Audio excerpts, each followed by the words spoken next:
Estimados amigos, buenas tardes. Muchas gracias por su asistencia.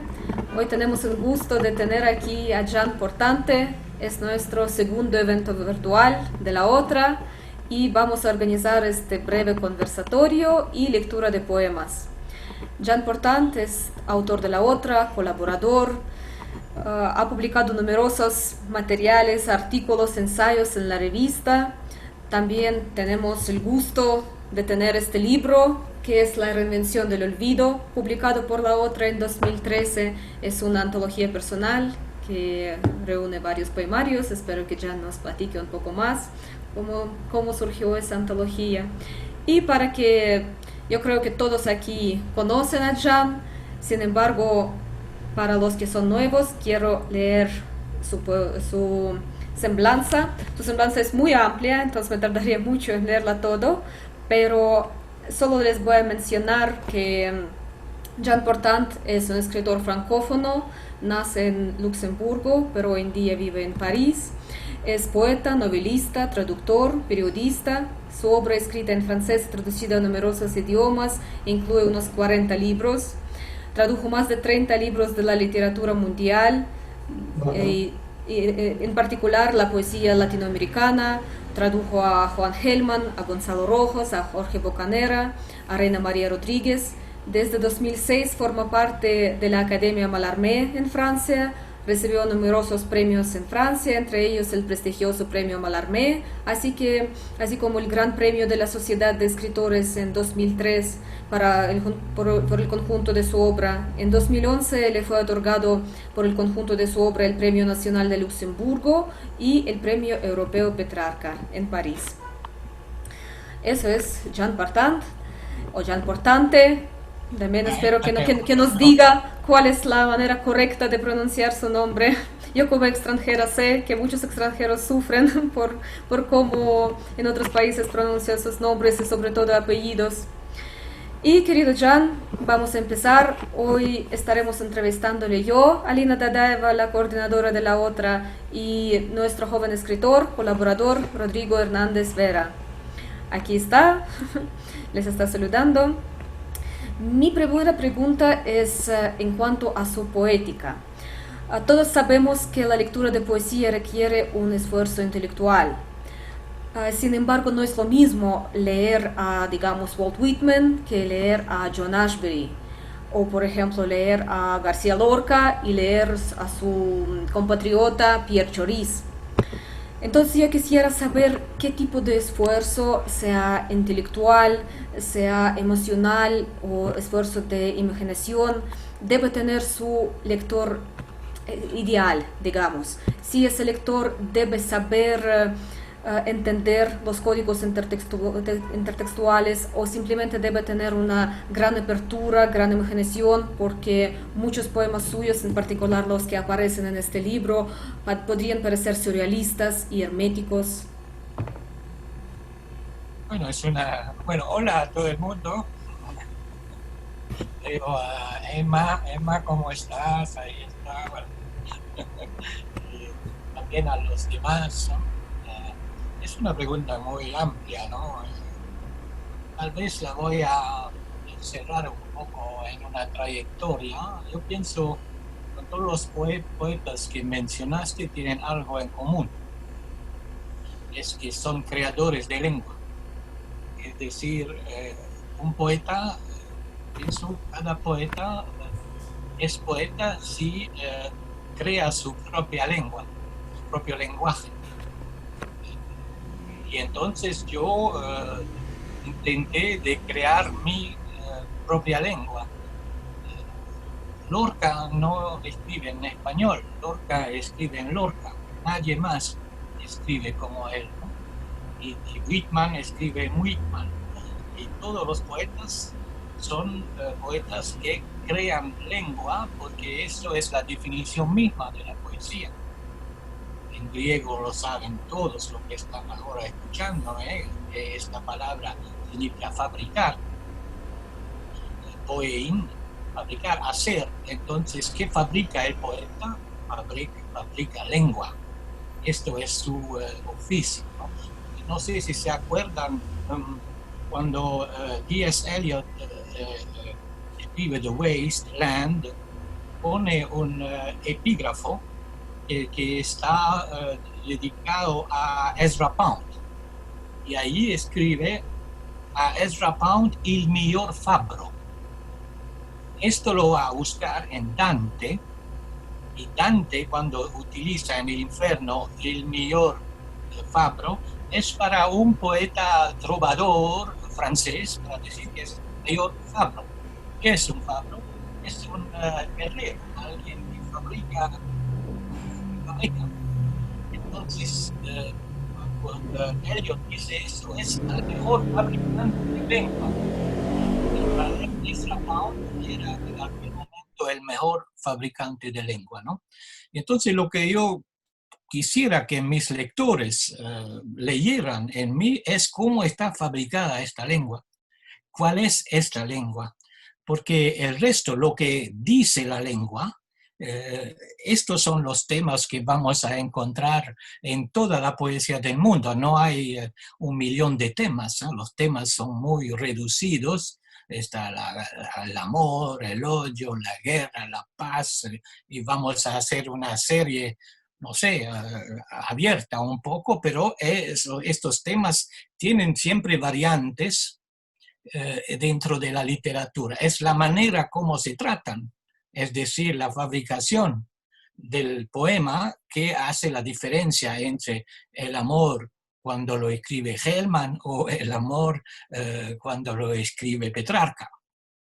Y entonces sí, lo que quisiera, pienso que un lector ideal debe ser un lector que logra entender el idioma que solo escribe este poeta y no otro, este poeta específico.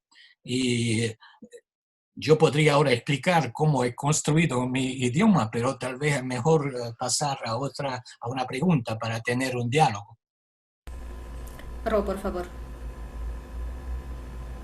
Bueno, justo en función de esta lengua, pues lengua ballena, ¿no? Lengua a medio camino entre tantas cosas. Estuve revisando los poemas, obviamente, y encontré muchas alusiones al sur y al norte, ¿no? Y después me metí a ver, ¿no? Que sur en francés también es una preposición, ¿no? De estar sobre algo o en la ciudad, ¿no? O sea, y quería pensar contigo más bien, ese juego, ¿no? Que nosotros tal vez lo vemos en el español, ¿no? Nos apropiamos de esa parte del juego de pensar el sur como un espacio geográfico, pero tú estás haciendo también el juego con esta preposición, ¿no? Con el francés, con el italiano. ¿Cómo crees que está, hacia qué camino se inclina más bien tu lengua ballena? Me gusta lo que dices con el sur.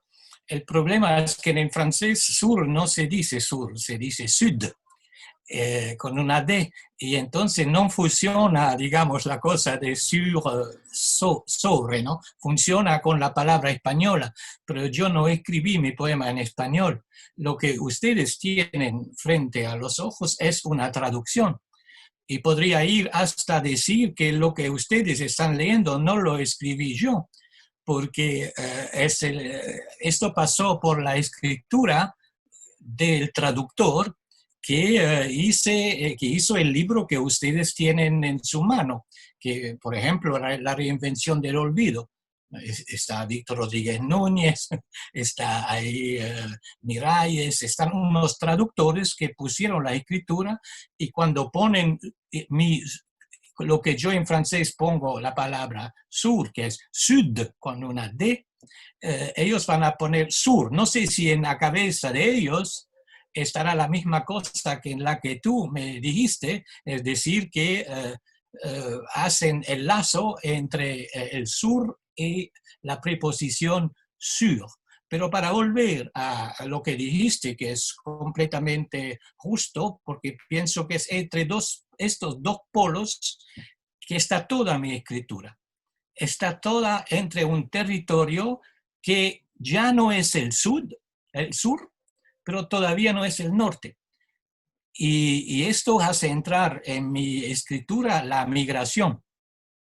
Es cuando Alina me preguntó cómo se dice mi nombre, mi apellido, no sabía si es portante o portante, no hay duda ninguna, es portante, por la simple razón que es un apellido italiano y soy de origen italiana. Los franceses cuando lo pronuncian, como no pronuncian la E final, que es muda, dicen portante.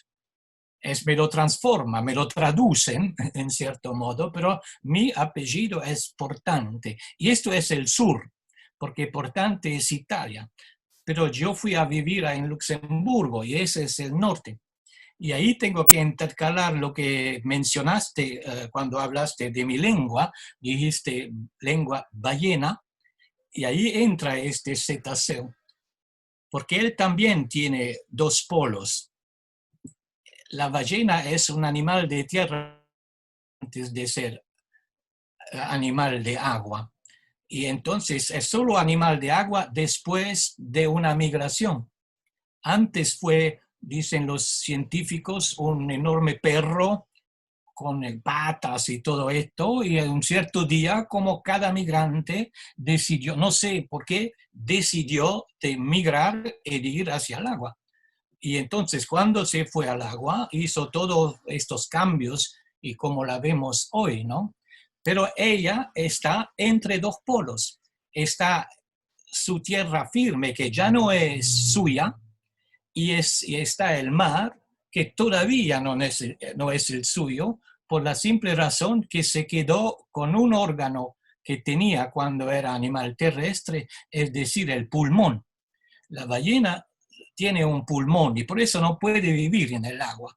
No es todavía un animal acuático, pero ya no es un animal terrestre. Y esto quiero decir con este sur y este norte. Yo, como migrante, tuve también que hacer un montón de transformaciones que hacen de mí que ya no soy más un hombre del sur, pero todavía no soy un hombre del norte. Estoy en camino, como todos los nómadas. Y pienso que es esto que tiene también que ver con la lengua, que tú llamaste lengua ballena, que es una lengua que yo me construí con un pulmón que venía del sur, que es el italiano, que introduje adentro de la lengua, que respira adentro de la lengua, y esta nueva lengua, que es la lengua del mar, que sería el francés, pero con el pulmón adentro.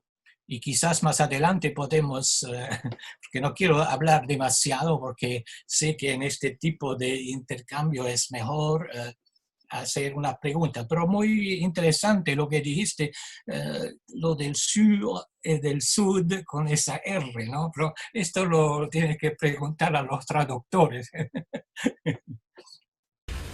Jan, muchas gracias por contarnos sobre ese concepto de lengua ballena, pero yo también quisiera preguntarles sobre las palabras ballenas, palabras nómadas que tiene su poesía. En una de sus entrevistas leí sobre esa palabra palo, que se utiliza en la traducción al español, en francés y en italiano, solo que en italiano significa otra cosa. ¿Podría contarnos un poco más sobre esas palabras que pasan de un idioma al otro sin cambiar toda su forma? Sí, cuando empecé a construir mi lengua en el final de los años 80, también tuve que darle un cierto vocabulario, que es un vocabulario, digamos, de lengua ballena, y entonces fui a buscar todas las palabras que podían funcionar como palabras teniendo adentro de ellas el pulmón de la ballena. Una de estas es no palo, sino pala, la pala para, no sé, para hacer huecos, ¿no? Para trabajar. Y esa pala en francés se llama pelle. Pelle se escribe P-E-2-L-E. En italiano hay también una palabra que se escribe así, que es pelle, porque los italianos dicen toda la sílaba, ¿no? Los franceses la llaman pelle, no se escucha la E final. Los italianos dicen pelle, Pero para los italianos, la pelle no es una pala, es la piel. Y entonces, cada vez que yo pongo la palabra pala, que es un instrumento autobiográfico, porque mis abuelos trabajaban la tierra en Italia y cuando fueron a Luxemburgo, fueron en las minas a buscar hierro y entonces tenían pico y pala para trabajar. Estoy hablando a inicios del siglo XX y entonces este instrumento de la pala es muy importante para mí, es un instrumento autobiográfico de mi familia. Pero cuando lo pongo, escondo adentro la palabra italiana pelle, que significa la piel. Y si ustedes miran cada vez que aparece en mis poemas la palabra la pala en español, la pelle en francés y la pelle en italiano, lo que está alrededor como campo, digamos, semántico, metafórico, no tiene que ver con la pala, sino con la piel. Entonces, lo que da, digamos, la lengua, lo que da la metaforización, no es la palabra que uno ve, que es una palabra francesa, tel, sino la palabra escondida adentro, que trabaja, cómo trabaja el pulmón de la ballena y transforma todo eso en piel. Y eso me permite contar en una sola palabra digamos, sí, un acontecimiento de mi biografía. Es que en el 1932 mi abuelo paterno perdió su vida, su piel, trabajando con la pala en las galerías. Cada vez que pongo esta palabra pala, que ustedes ven como pala, yo estoy contando la historia familiar de un abuelo que dejó su piel, su pellejo, porque murió en la galería trabajando con la pala, aunque hubo un derrumbe. Y bueno, puedo añadir que él todavía está en esa galería porque no lo podían sacar. Entonces se ha vuelto su tumba. Y así funciona esta lengua ballena, ¿no? Que busco palabras que se van a esconder dentro de la palabra que uno ve, que es la palabra francesa, pero es la palabra que esté adentro, que trabaja y que hace el trabajo de la metaforización y de todo el contexto semántico. No sé si contesté tu pregunta. Sí, muchas gracias. Rodrigo. Bueno, siguiendo como esta idea de lo migrante, ¿no? O sea, tal vez voy a arriesgar acá un poco. Una de las características de lo migrante es nunca, es como la identidad como una constante búsqueda, ¿no? No estar nunca conforme con algo, sino estar siempre buscando. ¿Hasta qué punto crees que esta búsqueda continúa en tu poesía, ¿no? En tu creación de tu propia lengua, o crees que ya estás más cerca de encontrarlo, ¿no? Esa es la pregunta. Es muy importante esa pregunta, porque hubo un evento que puso un punto final a la construcción de la lengua ballena. Ese evento sucedió en el 2009, cuando en la ciudad de mis padres, en Italia, hubo un terrible terremoto que la derrumbó, que es la ciudad de L'Aquila, en Italia. Hubo un terremoto el 6 de abril 2009 y se derrumbó esa ciudad, que era una joya del arte barroco, porque esta ciudad había sido destruida antes por un terremoto también, 300 años antes, y cuando la reconstruyeron en aquella época, estábamos en pleno barroco, y decidieron de reconstruir todos los edificios en arte barroco. Y ese barroco se derrumbó en el 2009 y ahora no saben cómo reconstruir, hacer auténtico como era antes, que pienso no tiene sentido, porque cuando la reconstruyeron hace 300 años, no la hicieron como antes, la hicieron con el arte del momento. El problema es que en aquella época había mecenas, había muchas cosas, entonces había dinero para reconstruir la ciudad de manera barroca. Hoy nadie va a poner ni un centavo para que los grandes arquitectos del momento vayan a reconstruir esta ciudad. Entonces el centro histórico de esa ciudad queda en ruinas. Lo que quiero decir con esto es que yo no tenía ninguna casa por ahí. Mis padres vienen de ahí. Yo viví unos años ahí.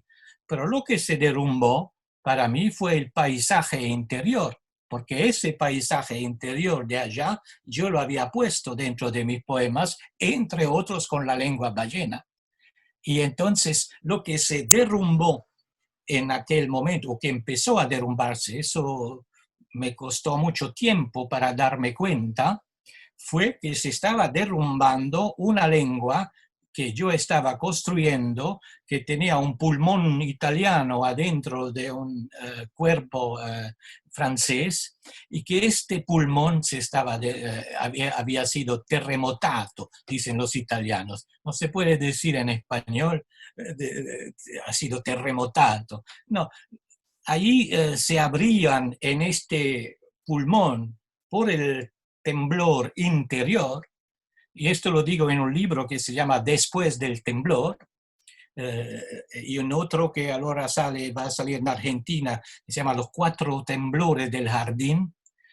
Lo que se rompió fue este pulmón, que era el italiano. Se hicieron unas, ¿cómo se dice?, unas fallas, y de ahí salió, digamos, algo. Y este algo lo estoy trabajando desde aquel entonces, y lo que significa que estoy, después de haber construido durante 30 años la lengua ballena, estoy ahora construyendo otro tipo de lengua, que todavía no sé cuál palabra decirle, pero lo que pasó, y esto pienso que es muy elocuente, es que tuve la necesidad de escribir un libro en italiano, es decir, en la lengua del pulmón. Es decir, que ese pulmón salió del cuerpo donde estaba inmerso antes. Es como si la ballena sacara su pulmón y dijera, ahora tú vas a vivir solo. Entonces lo que hice yo es sacar ese pulmón y darle vida sola, y de ahí salió un libro en italiano que se llama La reinvención de la sombra, que salió el año pasado en Italia, y que es, digamos, el que va abriendo los caminos, porque pienso que en lo adelante voy a escribir todos mis libros en francés, pero el francés sin pulmón adentro, y en italiano. Y lo que va a ser el libro italiano va a ser siempre la sombra del libro francés, porque pienso que cada lengua es, en cierto modo, la sombra de otra lengua. Muchas gracias. Por cierto, aquí, hablando del pulmón de la ballena, aquí en el libro La reinvención de olvido, tenemos esa pintura, en la portada tenemos la pintura del artista mexicano Rubén Arenas, y como pueden ver, tal vez no es la mejor la calidad del video, pero aquí pueden ver a la ballena y sus 2 pulmones que están fuera de ella prácticamente. Este libro salió cuando ya había habido el terremoto. Entonces, el que hizo esta portada, sin saber, estaba haciendo lo que yo iba a hacer. Sí. Jan, mi siguiente pregunta, continuando el tema del lenguaje y de la migración. En una de las entrevistas usted dijo que no acepta el concepto de la identidad nacional, porque todo lo que existe en la vida, lo más importante, pertenece a todos. Así que si uno escribe, es mesopotámico porque la escritura nació en la Mesopotamia. Si uno toma café, es africano porque café proviene de la Etiopía. Pero si no existe nacional, el lenguaje sí existe, y el lenguaje no está totalmente privado de lo nacional, de lo conceptual. No todos los conceptos que entiende un francés los puede entender un mexicano, por ejemplo. Y digamos, Brodsky decía que el poeta no es nada más que el instrumento para el desarrollo del lenguaje, que todo lo que hace poeta, todo lo que escribe es para que el lenguaje siga desarrollándose y siga existiendo. Por otro lado, hablando de esos conceptos que solo se entienden dentro de una cultura y de lo que usted no acepta la identidad nacional, ¿qué debe ser el poeta? Efectivamente servir a su lenguaje o superarlo para llegar a un lenguaje no solamente suyo, digamos como poética de lo que usted empezó a hablar al inicio, sino también al lenguaje universal, lenguaje cosmopolita que pertenece a todos. Yo pienso que, para empezar con la última cosa que dijiste, que cada lenguaje, cada lengua es universal. Por la simple razón que adentro de cada lengua están todas las lenguas. Porque la lengua francesa no nació como francesa, o la lengua española no nació como española, nació a partir de algo. Y si vamos a buscar, veremos que hay un viaje. El español nace en gran parte del latín. Y ahí estamos con los romanos, hace 2000 años. Pero el español nace también en gran parte de los árabes, porque ellos estuvieron siglos en España, y entonces muchas palabras que tiene la lengua española son de origen árabe. La naranja, por ejemplo, la aduana, álgebra. Hay un montón de palabras, dicen que hay como 8% de las palabras de la lengua española, que es mucho, que son de origen árabe. Alcohol. Los musulmanes no toman alcohol, pero la palabra la inventaron ellos, alcohol. Lo que quiero decir con esto es que antes que los romanos inventaron o crearon el latín, del cual los españoles crearon el español, los romanos también fueron a buscar su idioma en alguna parte, y vamos a ver que hay ahí 2 o 3 posibilidades. Una es la lengua griega, la otra es la persa, y si vamos a buscar de nuevo más allá, vamos a encontrar otra fuente que va a ser una fuente común, como una matriz, y ahí estamos en el indoeuropeo, lo que llaman el indoeuropeo. Si usted va a buscar ahí, va a ver que en todas las lenguas que estamos hablando hoy, o casi, hay unas pocas excepciones. Bueno, lenguas africanas, algunas son excepción de eso, las lenguas fino-ugreanas, el finlandés, el estonio, son lenguas que están afuera del sistema, pero todas las demás tienen como fuente la lengua indoeuropea. Es decir, que tenemos nosotros una lengua que está en viaje. Es una lengua migrante, no es una lengua de un sitio. Es una lengua que cuando llegó a España, cuando llegaron los romanos, se hablaba otra cosa. Estaban los pueblos de allá que tenían idiomas, pero los españoles, con su dominación, con su imperio, impusieron el español. Después esos españoles impusieron el español a América Latina. No se hablaba español en América Latina. Entonces vemos que la lengua está todo el tiempo viajando, y por eso es universal. Es decir, que en cada lengua están todas las lenguas del mundo.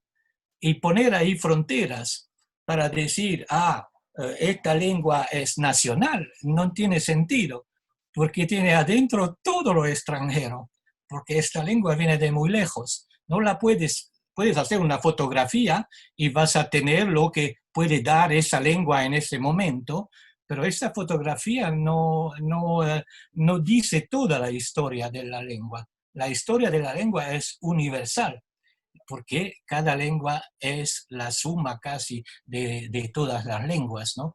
O tiene adentro, por lo menos, todas las lenguas. Es por eso que el concepto de identidad nacional no me gusta. No me gusta tampoco por otra razón, porque la palabra identidad es muy ambigua. Dice una cosa y su contrario. Dice que somos idénticos, pero dice también, cuando tenemos nuestro carnet de identidad, que somos únicos. Entonces, esta palabra es una contradicción en sí misma.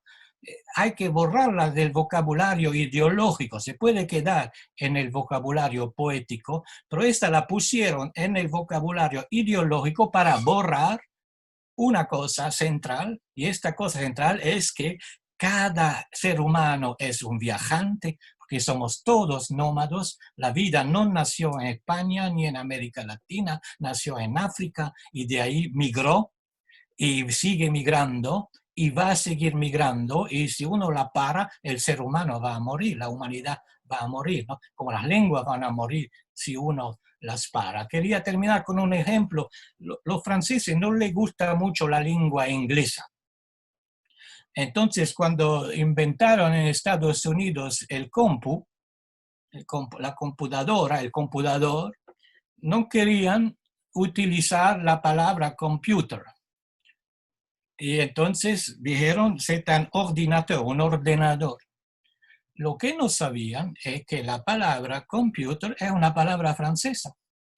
Es el verbo computer, que significa cuentar, hacer la cuenta, hacer cálculos, calcular. Entonces, con esta palabra, que los ingleses formaron la palabra computer, cuando regresó a Francia no la quisieron. Es una cosa que uno no entiende. Y esta palabra computer, que después la U desapareció en Francia y ahora dicen contar, esta palabra viene del latín. Estamos de nuevo en toda nuestra historia. Entonces, no se entiende por qué cuando las palabras viajan, se transforman, por supuesto, porque el computer no es ese verbo solo, ese verbo contar, conté. Es también otra cosa. Pero la palabra que le da el nacimiento, bueno, se transformó. Y esto, para terminar, para lo que dices tú, es verdad que cada lugar, cuando llegan las palabras, la va a utilizar a su modo y va a crear cosas con estas palabras. Y esto es muy bueno, porque si no creara nada, estuviéramos todavía hablando el indoeuropeo, ¿no? Cada lugar va a tomar las palabras, va a transformarlas, va a darle otros sentidos, va a crear conceptos con estas palabras, o simplemente un computer. Muchas gracias. No, es muy complicado. Muchas gracias, perfecta respuesta. Rodrigo, por favor. Bueno, para abundar sobre esta idea como del camino continuo y del cambio continuo, ¿no? Casi del pulmón migrante que está saliendo ahora de la ballena. Hay algo que me pareció muy notable como al momento de leer tus poemas, que es esta, no sé si llamarlo resistencia, pero tal vez algo justo como lo que pasa con la computadora, que reinventas o construyes sobre una imagen varias veces, ¿no? Cambiándole el sentido, agregándole palabras, cambiando, ¿no? Por ejemplo, en Concepciones, en este poemario que a mí me encanta, me parece muy presente, ¿no? Que reconstruyes y no, más bien no reconstruyes, sino que vas construyendo sobre la misma imagen una y otra vez, ¿no? Como, pues quisiera que nos platicaras un poco de esto. Sí, lo que aprendí cuando me puse a escribir es que las palabras quieren, digamos, callar lo que tendrían que decir. Entonces, pienso que una de las tareas del poeta es de hacer hablar las palabras, ¿no? Para eso hay que torturarlas un poco, hay que darle golpes, hay que maltratarlas para que digan cosas que no quieren decir. Y entonces, cuando yo trabajo, por ejemplo, en ese libro que tú mencionaste, alrededor de alguna palabra, se ha dicho entre paréntesis, es un libro que yo escribí en el hospital. Tiene como 110 poemas, donde le di una lengua a mi mamá, porque mi mamá estaba allí en el coma y no podía hablar, Entonces yo estaba con ella, iba cada día y bueno, y como ella no hablaba, yo escribía cada día un poema para darle las palabras y le construí una lengua a ella, digamos, ¿no? Y mientras estaba construyendo esta lengua, me di cuenta que la palabra que estaba utilizando podían dar más de lo que dan, bueno, cuando uno escribe un poema, ¿no? Y entonces va a salir de ellas poco a poco otra imagen y otra imagen y otra imagen. Es como si, sí, como con las matrioshkas, ¿no? Que Alina conoce muy bien, ¿no? Uno las abre y adentro está la matrioshka más pequeña y otra más pequeña. En mi palabra es el contrario, porque cuando la abro lo que está adentro es más grande de lo de la caja en la cual estaba escondido. Y luego abro esta cosa más grande y sale algo más grande aún. Y así poco a poco se construye toda una constelación de metáforas que tienen que ver con esa palabra que la maltraté tanto hasta que que hablara todo lo que sabe hablar, porque pienso que es eso también el oficio del escritor. Estamos en tiempos en que están, yo diría, sí, se está hablando demasiado. Es una estrategia de hundir las palabras en la masa de las palabras. Esto no lo inventé yo, esto es un concepto francés del poeta Bernard Noël, que él llama la censura, pero esta censura se escribe con S al inicio, no con C. Es decir, que hoy en día el capitalismo, el sistema, no tiene que censurar, puede censurar si quiere, pero no, eso no le da más. Lo que hace es que censura con S, es decir, que saca el sentido de las palabras para que queden vacías. Y digamos, la tarea del poeta es de llenar lo más posible haciendo, sí, torturándolas, si tiene que ser torturándolas, para que digan más de lo que quieren decir, ¿no? Y esta cosa de la censura para mí es muy importante. Por ejemplo, en los medios de comunicación, en internet, pero también en los periódicos, incluso en la escuela, en la publicidad, hacen una inflación de palabras para que la palabra sea hundida dentro de esta inflación y pierda así su sentido. Gracias, Jan. Y creo que nuestra última pregunta por hoy, porque también queremos escuchar poemas.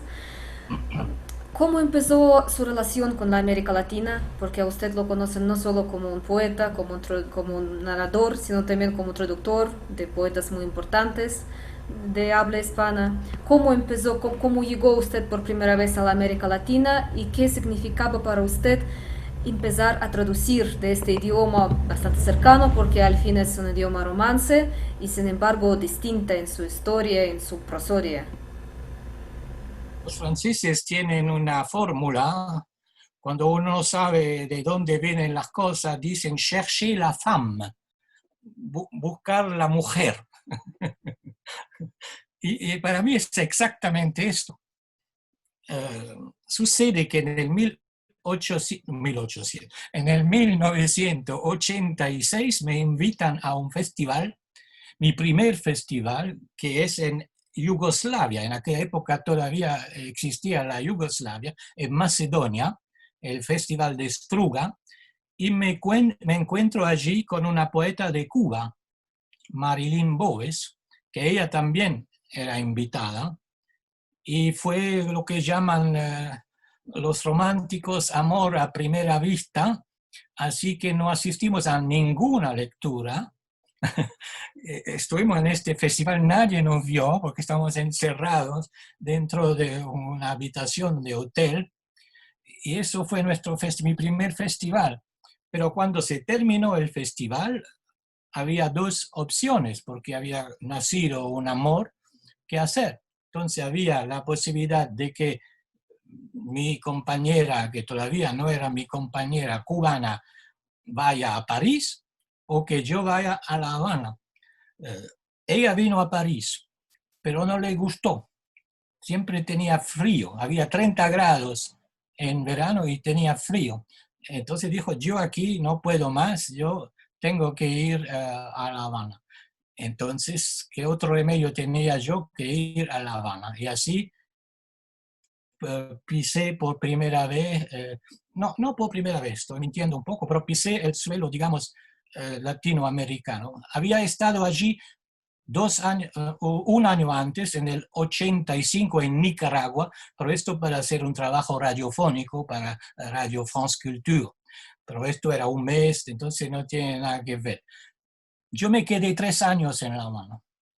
Y en La Habana me encontré con todo lo que América Latina contaba como poeta, escritores, músicos, pintores, toda la cultura, porque La Habana, esto es en el año 1987, era con México, Ciudad de México, el gran centro cultural de toda América Latina. Todo el mundo iba, de García Márquez, todo el mundo iba a Cuba. Entonces me encontré con toda esta gente y me encontré con una persona en especial en el 88, invitada por Casa de las Américas, que es Juan Gelman.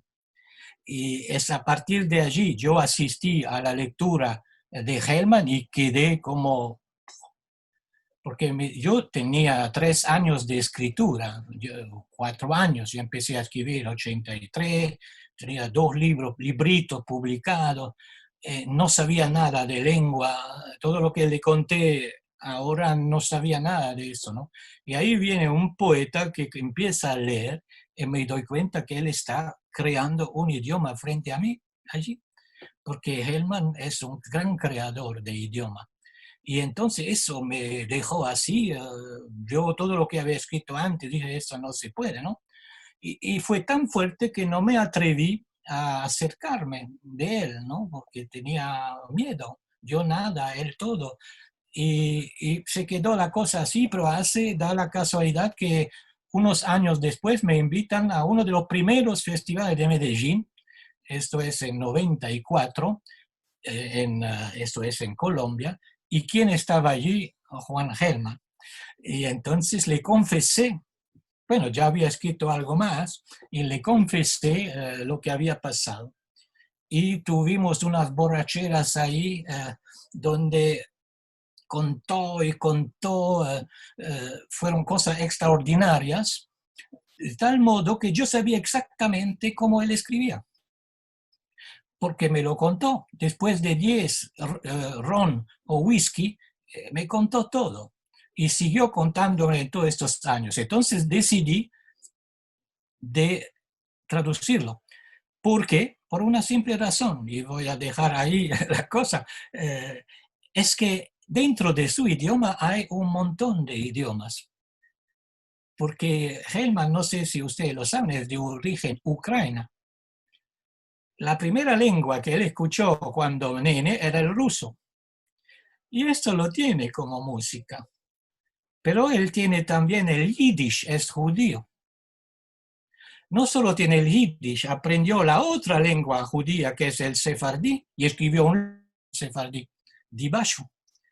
Tiene el porteño, tiene el español del siglo de oro, tiene un montón de cosas. Y es como si me estaba yo mirando en un espejo. Yo tengo el alemán, el francés, el italiano. Todo esto se está mezclando en mí para crear la cosa. Y él, entonces me dije, mira, este es un alter ego.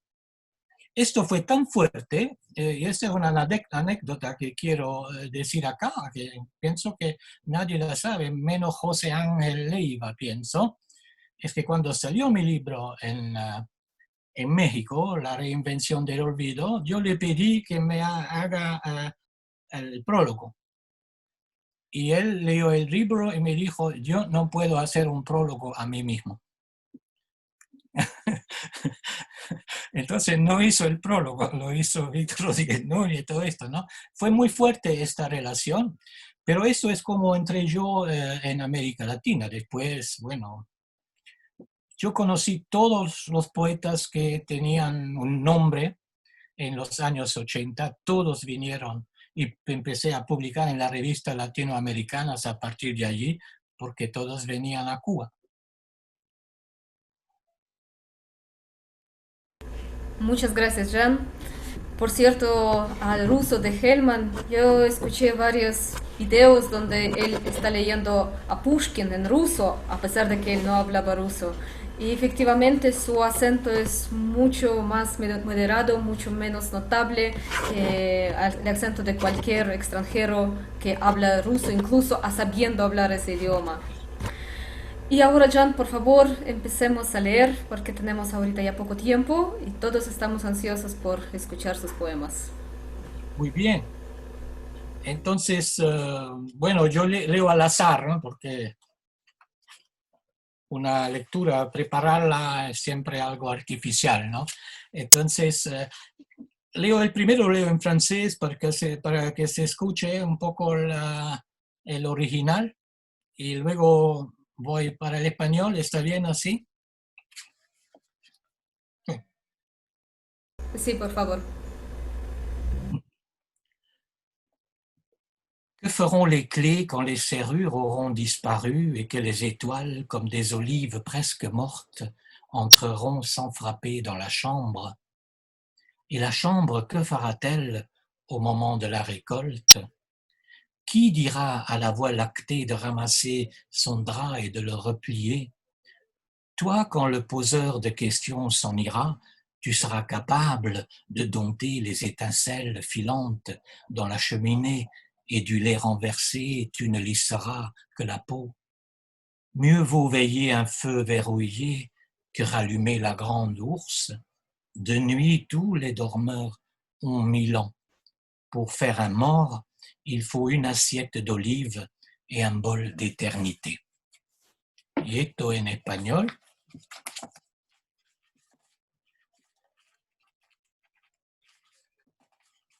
Está en la traducción de Chelo Martínez Olmedilla, que es una española. Este poema es de mi último libro que salió en América Latina, en Colombia, con los Torreones, que es La tristeza cósmica.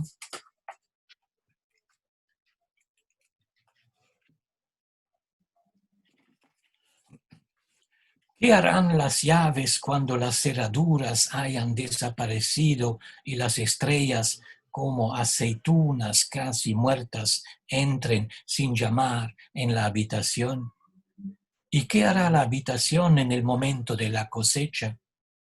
¿Quién dirá a la Vía Láctea que recoja su sábana y la doble? Tú, cuando el que tantas preguntas hace se marche, serás capaz de controlar las chispas fugaces en la chimenea y con la leche derramada solamente alisarás la piel. Más vale cuidar un fuego encerrado que reavivar la osa mayor. De noche todos los durmientes tienen 1000 años. Para hacer un muerto se necesita un plato de aceitunas y un cuenco de eternidad. Bueno, esta es la traducción muy buena. Es ella la autora, ¿no?, de este poema en español, ¿no? Chelo. Bueno, tal vez de la reinvención del olvido.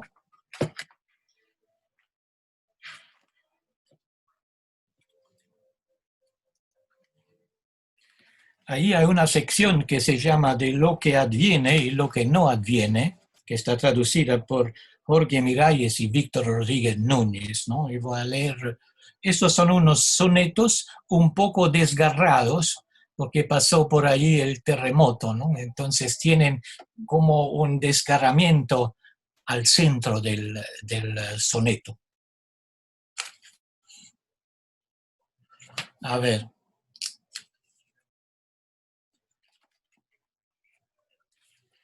En el polvo de lo que fue.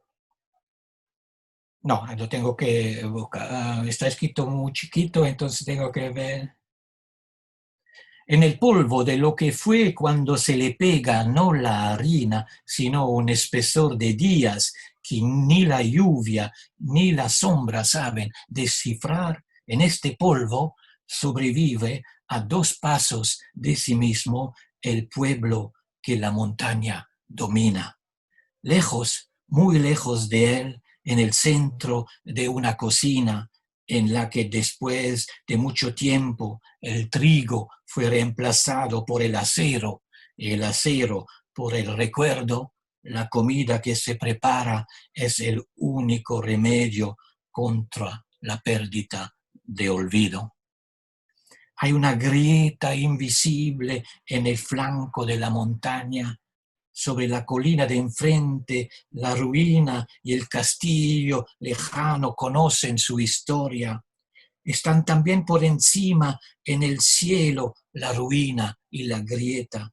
Y están incluso en el flanco de tu piel. Se diría un lago cicatrizado. Se diría que nada fue recocido después de la operación. Sorprendidos por el día que no se levanta más, la luna y el sol, como 2 viejos ladrones subterráneos, encendieron de nuevo la antorcha y se pusieron en marcha. Estoy seguro que quien de lejos les hubiera observado con su pobre luz habría tenido piedad de ellos. Lo seguro en todo eso es que la noche ha caído y que una noche que cae es algo que aúlla y que cuando algo aúlla los ladrones subterráneos se sirven de la antorcha. La antorcha que alumbra miserablemente el vientre de las cosas y hace estornudar a los elementos. Oh, aullido de los elementos que estornudan. Oh, fuego que se escapa del vientre de las cosas. Y ustedes, viejos ladrones, ¿acaso saben a quién dirigir ahora sus excusas subterráneas? Entonces, esos son 2 textos de estos sonetos escritos después del terremoto, ¿no? Se escucha la cosa, ¿no? Voy a leer ahora unos textos. No sé cuánto tiempo me queda, Alina, tú lo sabes. Todavía Zoom nos aguanta. Yo creo que pues vamos hasta el final, hasta cuando nos saque de aquí. Ah, está bien. Sí, esto es de esa parte del libro, ese libro que va a salir ahora en Argentina, que son los 4 temblores del jardín. La traducción esta vez es de Susana Seya, que es argentina.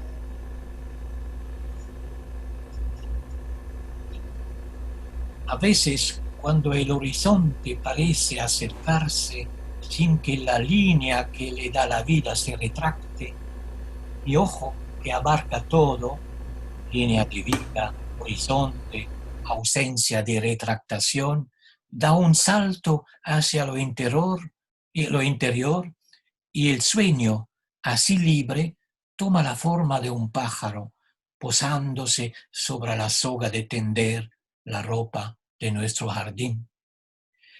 Es ahí, siempre que el viento no fuera demasiado fuerte, que las sábanas colgaban antes como trozos de albas. A veces eran albas enteras que ahí colgaban, y soga era el horizonte, sin que la línea que le daba vida se retractara. A veces, pero no estoy seguro, el jardín del que hablo tomaba el camino más corto para llegar a los secretos que no sabía callar.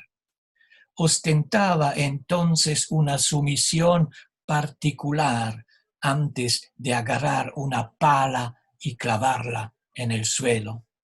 Y cuando se ponía a revolver tierra y cielo y las nubes como terrones desarmados quedaban sepultados por tanto ardor, o sobrevolaba todo esto un cuervo que sabía mucho más que yo me decía a veces, pero no estoy seguro, que todo lo que podría recordar está regido por el misterio del sepulcro.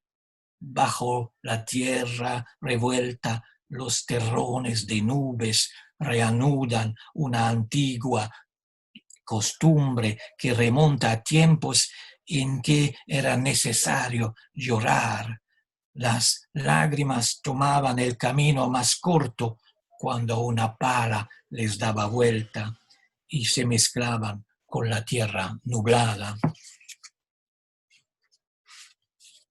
A veces hay humo que se escapa y queda suspendido por sobre del jardín. Fuego caería si supiera imitar a las nubes, gotas de fuego en verano, justo antes de la tormenta, nieve de fuego en invierno, granizo ardiente a veces en otoño o primavera. Pero cuando es una nube que se escapa, el viento va a buscarla. Y las sábanas, más inmóviles que una estatua de sal, que un ojo distraído habría al volverse plantado ahí, absorben toda la luz del día como lo hace el papel de fotografía. Un revelador surgido de un pensamiento vertería todo esto en un baño alquímico. El viento sale en busca de la nube, el humo queda suspendido encima del jardín y las sábanas, como fotógrafos universales, imitan lo que caería si en el lugar del jardín se encontrara este otro jardín que cuando las sábanas retomaban su camino devolvía a la luz sus cristales y su sal. A veces ciertos gritos de pájaros posados en las frutas maduras, como tantos signos que hablan de estaciones a recoger o de nudos a deshacer en la cabellera de los años, ciertos gritos de pájaro a veces, como si gritara lo que en ellos no sabe morir, se prolongan en la noche. No que buscan un volumen esférico en el que deslizar sus duelos, no que buscan en lo redondo lo que de la fruta madura se parece a la muerte, no que al oído prudente del que vigila todo esto escapa el orden que rige el sistema, ni que delante de tanto universo cada grito aislado podría ser confundido con el ruido que hizo la eternidad cuando un sábado a la noche del mes de marzo se fue de una habitación blanca una madre de ojos negros. Los frutos estaban maduros ese sábado y maduro estaba también lo que no sabía quedarse y se prolongaba en la noche. No sé si pienso que ya leí mucho, ¿no?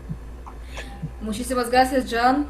Aquí tenemos a varios participantes aparte de nosotros y probablemente alguien tiene alguna pregunta. Pueden prender sus micrófonos. Y que está Emma Julieta y que está Ana Guzmán. Las saludo a las dos. Aquí tenemos un chat donde le está saludando nuestro querido José Ángel Leiva, diciendo que muy buenos sus relatos. Muchas gracias, Leiva. Te está escondiendo. Mira, Bueno, Emma Julieta quiere decir algo. sí, son dos Hola, preguntas hola, hola, específicas. Emma. Hola, cariños. La cuestión de identidad y de la lengua, precisamente con lo que empezaste y tu escritura, es, curiosamente yo recién escribí un texto que se llama Identidades, ya después lo verás, ¿no? Nada, algo pequeño. Y yo he trabajado cuestiones de identidades y contigo también, y cuestiones de multilingüismo. era tu opinión, saber tu opinión, porque ahora está muy de moda y justo con este vacío de palabras que hablaste antes, ¿no? Está muy de moda el multilingüismo, ¿no? Como una corriente de estudio y también el multiculturalismo, una cuestión política también que tiene que ver con la migración, ¿no? Entonces, yo quiero preguntarte tu opinión, o sea, como escritor multilingüe, si uso ese, digamos, ese término, esa etiqueta contigo, que te he usado de ejemplo, te voy a decir, en algunas discusiones, ¿no? De que por tu escritura, pero yo veo que lo tuyo es diferente, entonces quiero ver tú como, o sea, como creador, como escritor, cómo ya, ¿cómo concibes o tienes idea de manejo de estos términos, ¿sabes? Y si esta cuestión del multilingüismo, tú te ves así, o sea, yo no te veo así, ¿no? O sea, yo te veo diferente, pero que conviven todas esas lenguas, esa cuestión que dijiste de la lengua nacional y lo que te pregunto si universal o nacional y luego la propia. Y eso tiene que ver con la cuestión de identidad también. O sea, la identidad te hace similar y aparte te quiere hacer... te asimila y te desasimila, ¿no? Qué genial, porque, o sea, es una paradoja muy grande, pero entonces lo tuyo, o sea, ¿cómo entra en eso? O sea, ¿cómo entra en este contexto de paradojas, ¿sí? Y también, o sea, ¿tú cómo ves esos términos que ahora están en boga y que pueden ser un poco vacíos también? Y perdón por la pregunta tan larga, pero No, me no. interesó mucho que lo expusiste de esta manera, ¿no? O sea, Sí, hace años que se habla de lo multicultural, del multilingüismo. Digamos que cada lengua es multilingüe, ¿no? No hay una lengua que es monolingua, porque dentro, como lo expliqué un poco, adentro están las demás lenguas. Pero incluso en un país, sea pequeño como Luxemburgo, donde se hablan 3 idiomas, pero hagamos abstracción del alemán, del francés, quedamos solo con el luxemburgués. Incluso hay multilingüismo en el luxemburgués, porque los del norte no hablan como los del sur, los del este no hablan como los del oeste, y si toma la lengua española, el castellano, bueno, el castellano es multilingüe por definición, porque yo tengo un diccionario de cubanismos que tiene 800 páginas, que son palabras del mismo idioma que solo se hablan en Cuba. Y se va a buscar los mexicanismos, no sé, del sur de México, del norte de México, o los argentinismos. Cada lengua es multilingüe ya desde el inicio, no existe el monolingüismo. Por esto Derrida habla del monolingüismo del otro. Siempre hay otro. No hay uno. Uno no existe en la lengua. Entonces, ahora manejan esta cosa de otro modo, ¿no? Porque se ha vuelto una palabra ideológica y está viajando en otras esferas. Cuando las palabras viajan en otras esferas que las de, digamos, de la escritura o del arte o de la cultura, bueno, se transforman y van a tomar otro significado. Uno le va a sacar lo que tenían como sentido y le van a poner otro y cada uno lo pone en su propia salsa, ¿no? Algunos para decir, bueno, qué malo que la mitad que ahora no puedes ir a Miami. Yo fui a Miami, me acuerdo, y en una tienda estaba escrito "We speak English". Como estamos en Estados Unidos, ¿no? Pero ahí todo el mundo habla español. Entonces hay muchos angloparlantes en Estados Unidos que no les gusta el multilingüismo y quieren un solo idioma. Los franceses ni hablar, ¿no? Los franceses quieren un solo idioma y no se dan cuenta que los de Marseille o los del norte están hablando otro idioma, no se dan cuenta. ¿Cuál sería el idioma si fuera uno solo, ¿no? ¿Dónde lo vamos a buscar? ¿En qué pueblo lo vamos a buscar para decir esto es, digamos, ¿no? Como lo hizo Dante, ¿no? Cuando Dante empezó a escribir en lengua vulgar, es decir, en lo que después fue el italiano, él pensaba que lo que estaba alrededor de él no era suficiente. Entonces lo va a buscar donde nacieron mis padres, en los Abruzos, y va a encontrar una especie de italiano y después lo va a mezclar con la cosa, porque pensaba que se podía encontrar un luego donde estaba la lengua, la monolengua, y con aquella se podía construir. No, son conceptos que no funcionan cuando estamos en el ámbito ideológico, porque le puedes poner su cosa y su contrario, ¿no? Cada uno puede tomar estos conceptos para ir contra del otro con la misma palabra. Es como con la palabra democracia. Todo el mundo va, no sé, la Rada, cuando, en tiempos de Alemania, cuando había dos Alemanias, Alemania del Este se llamaba República Democrática Alemania, ¿no? Entonces pusieron en democracia otra cosa que ponen otros en democracia, ¿no? Esas cuando se salen las palabras del ámbito de la escritura y van al ámbito de la ideología, le puedes dar cualquier sentido y cada uno va a poner el suyo. Y estallan guerra con eso, ¿no? Se hacen guerras mundiales, se hacen guerras locales, solo porque están manejando con la misma palabra diciendo otra cosa, ¿no? Gracias. Pues supongo que hay otras preguntas, pero ya era lo último a nivel de creación, porque ahora está de moda también, ¿sabes? Sí, hay una de Luxemburgo que escribe en francés, alemán y tal, o sea, exhibir el multilingüismo también está de moda, pero el tuyo está dentro. Tú has escrito también estos textos con varios idiomas, ¿no? ¿Lo harías? Porque ahora lo estás separando, que eso es lo curioso. Ahora francés, y justo lo dijiste, y ahora inglés, o sea, italiano. Sí. Y en algún momento también los exhibía separados. Entonces, ¿por qué ahora individualizados? ¿Sabes? O sea, antes los mezclabas y ahora los quieres separar. ¿Por qué? Digamos que esta separación es aparente, ¿no? Pero lo que es justo es que cuando yo empecé a escribir, yo había sido estudiante en Francia. Entonces, lógicamente, me puse a escribir en francés. Y quería imitar a Baudelaire, quería imitar a Rimbaud, a Verlaine. Fui al museo, ¿no? A ver cómo escribía esa gente y hacía sonetos, rimas, pero con un idioma de ese tipo, ¿no? Porque esto era, digamos, la lengua a la cual yo quería llegar, ¿no? Cuando empecé a escribir.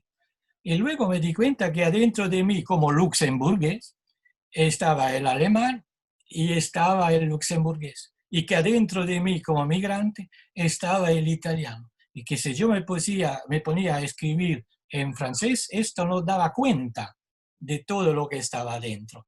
Entonces inventé una cosa que pensaba que iba a ser la solución.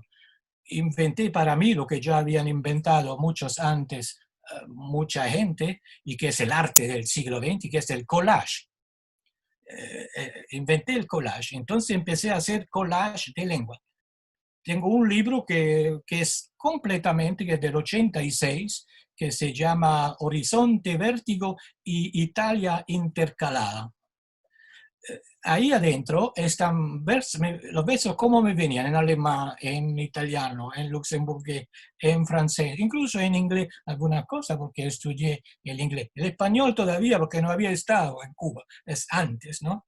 Y entonces me sentía feliz con el collage. Y a partir de un cierto momento me dije, pero tú no eres un collage, tú eres otra cosa, ¿no?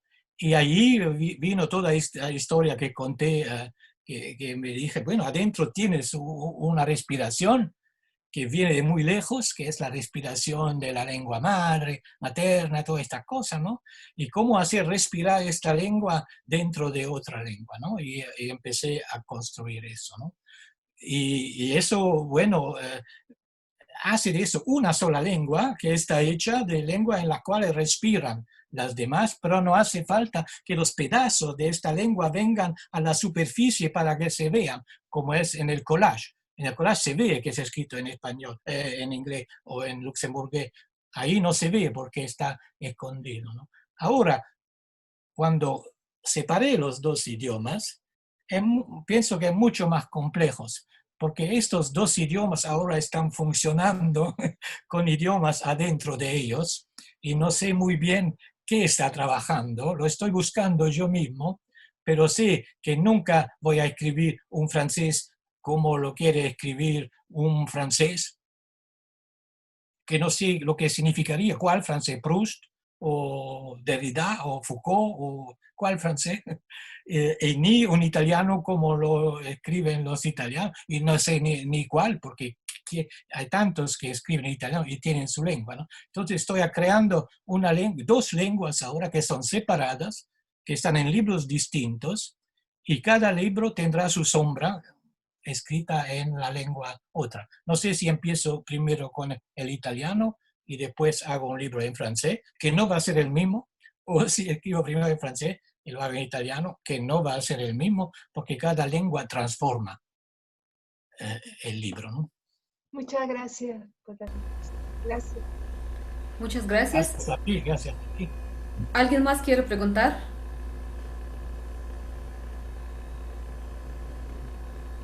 Es que lo dije todo.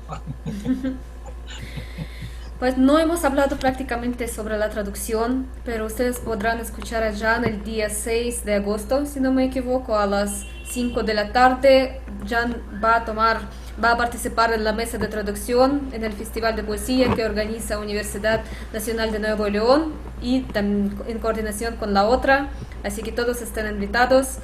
Después, en unos días, en una semana tal vez, vamos a subir el link en la página de la otra, así que todos los participantes podrán también escuchar su pequeña ponencia, porque no tendremos mucho tiempo, en cuanto a la traducción, cómo traducir y qué pérdidas esperan a un traductor y a un lector de poesía traducida. Y qué ganancias. Y qué ganancias, claro. Pues por ahora yo creo que muchas gracias a todos, muchas gracias a Jan, fue una plática increíble. Ahora sabemos mucho más de su proceso creativo y también un poco de su vida. En cuanto a Cherchez la femme, supongo que no lo pronuncio bien, pero incluso nosotros los rusos lo decimos y lo decimos en francés, en nuestro francés roto. Muchas gracias, Rodrigo. Muchas gracias a Emma Julieta Barrero, que es también traductora, escritora y compañera de Jan en varios proyectos. Muchas gracias a ustedes y hasta pronto. Nos vemos dentro de 2 semanas. Muchas gracias a ustedes. Hasta luego. Cuídense con el bicho ese, ¿eh? El libro de Jan Portant, publicado por la otra, podrán encontrar en las librerías de Educal, en cuanto ya estén todos abiertos. Gracias. Hasta luego. Hasta Bye. luego. Chao, chao. Chao. Bye, bye.